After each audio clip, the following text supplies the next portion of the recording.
Have you ever noticed that no matter how sweet you are, there are some people who still hate you? You can spend hours trying to edit that email and make it sound awesome and polite, and someone will still misinterpret what you meant. You can really guard your words and try intently to communicate in a non-inflammatory way and still tee people off.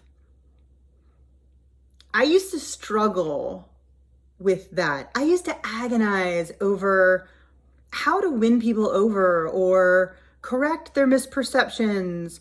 I would spend more time trying to avoid angering people than I would just communicating with the other 90% of people in my life, until I realized something. And this idea was triggered by this card I got from my friend in the mail one day.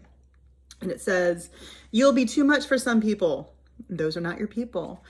And I laughed because it was cute. And I think of myself as you probably think of yourself, which is, you're a pretty likable person. And something occurred to me when I started to think about that, being too much for some people, but that's not a bad thing because those aren't my people. There was something liberating in that because it gave me permission to let go of trying to please everyone.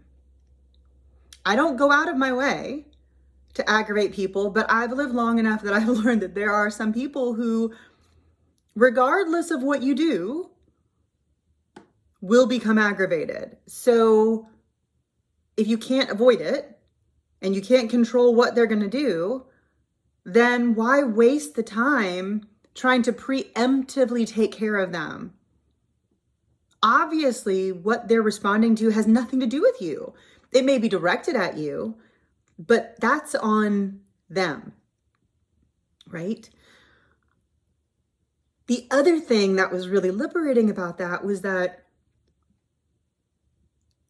and this is something that is a thought I believe I first heard expressed by Sarah at the Moon Studio, which is when you try to convince people who aren't your people, who are, for whatever reason, triggered by you, set against you, don't understand you, don't get where you're coming from, actively are opposing or blocking you, when you spend that time trying to convince them or change their mind, you might accidentally inflict hurt or harm on them, and you might receive psychic wounds and hurt that are going to be really hard to recover from.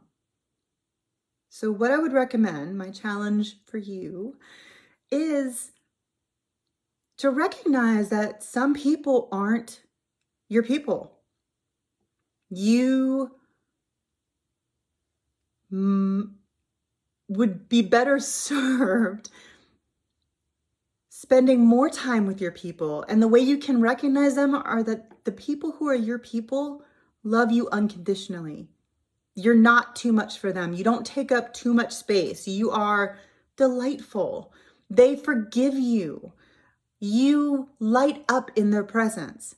So your challenge is to stop trying to argue or convince the people who are not your people and spend more time with the people who dig you, who are the people who love you.